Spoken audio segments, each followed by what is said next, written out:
গোৱালপাৰা খৰমুজাৰ ২ নং ঘাটৰ বজাৰত মাৰপিটৰ ঘটনা। পথ দুৰ্ঘটনাত নিহত পৰিয়ালৰ পৰা এমএছটি কেছ নোপোৱাত ক্ষোভিত হৈ আক্ৰমণ কৰি মাৰপিট কৰাৰ গুৰুতৰ অভিযোগ উত্থাপিত হৈছে। গোৱালপাৰা সদৰ থানাৰ এজাহাৰ দাখিল কৰে ভুক্তভোগী পৰিয়ালটোৱে। ঘটনা অনুসৰি গোৱালপাৰাৰ বৰবিটা গাঁৱত দুখন বাইকৰ মুখামুখি সংঘৰ্ষ হৈ নিহত হয় শ্বৰিফুল ইছলাম নামৰ যুৱকজন। শ্বৰিফুল ইছলামৰ পৰিয়ালটোৱে এমএছটি কেছ কৰাই কৰিবলৈ ৩ লাখ টকাৰ প্ৰলোভন দিয়ে। পুত্ৰ শকত নিয়মান পৰিয়ালটোৱে মান্তি নোখোৱাত খৰমুজা ২ নং ঘাট বজাৰত সন্ধিয়া ৭-৮জনীয়া এটা দলে মাৰপিট কৰাৰ গুৰুতৰ অভিযোগ উত্থাপিত কৰে। ৰফিকুল ইছলাম, আফতানুৰ ইছলাম, শাহানুৰ ইছলাম, কায়ুম উদ্দিন, শ্বৰিফুল ইছলাম, কাশেম আলী, শেখ শাহ আলম, মুক্তাৰ হুছেইন লোকৰ বিৰুদ্ধে গোৱালপাৰা সদৰ থানাত এখন এজাহাৰ দাখিল কৰে ভুক্তভোগী পৰিয়ালটোৱে। ২৪ তাৰিখত আমাৰ বৰবিটাত গাঁৱত দুটা বাইক সংগ্ৰহ মুখামুখি এক্সিডেণ্ট হোৱাৰ পিছত মোৰ ভাই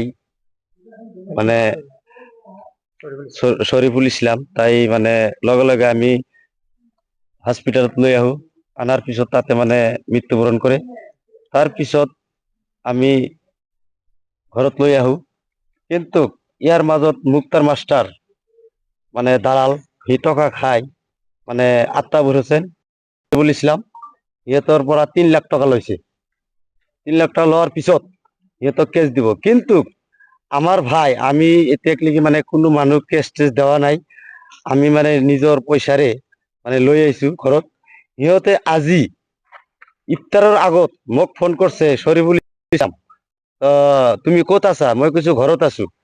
তোক এতিয়াই উঠাই লৈ আহিম, আত্তাবুৰ হোসেন এতিয়াই উঠাই লৈ আহিম, এতিয়াই তোক টুকৰা টুকৰা কৰি পিস কৰি আমি কেছ কৰিম। তহঁতে কিয় কেছ লৈছা, বেলেগ কিয় দিছা? আমি কিছু দেওয়া নাই।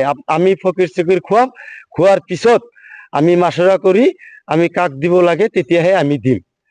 তাৰ পিছত 5 মিনিট পিছতে আমাৰ বাবা, আমাৰ কাকাহাত বা আমাৰ আৰু সৰু ভাইটি সিহঁতে বজাৰত আছিল, ২ নম্বৰ ঘাট বজাৰ।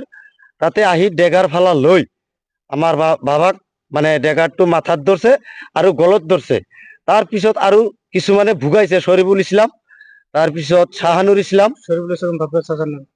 শ্বৰিফুলেৰ দেউতাৰ নাম হল শেখ শাহ আলম,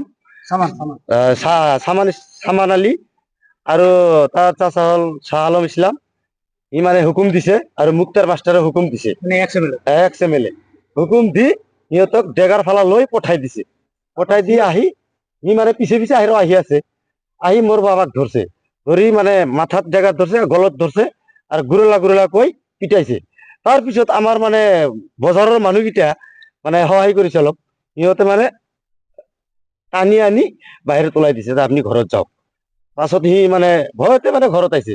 আৰু পিছত মোৰ কাকা তাক ধৰছে, ইয়াক দাড়ি টানি ধৰছে আৰু ধৰি পেলাই কৈছে দাড়িৰ কাৰণে তোক একো নকলো। আৰু মাথাত ডেগাৰটো ধৰছে, দা ধৰছে আৰু লাঠিও লৈ আহিছে।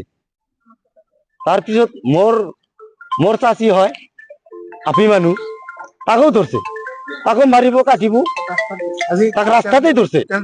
তো আজি আমি সদর থানাত আইছো এজাহার দেওয়ার কারণে। তো আমি আমার ওসি স্যারক বিনীতভাৱে মই অনুৰোধ কৰো যে এই দুখীগিলাক আপোনালোকে অতি সোনকালে গ্ৰেপ্তাৰ কৰি জেল হাজতলৈ পঠাওক আৰু উচিত শাস্তিটো দিয়ক। এইখিনিয়ে মোৰ কথা।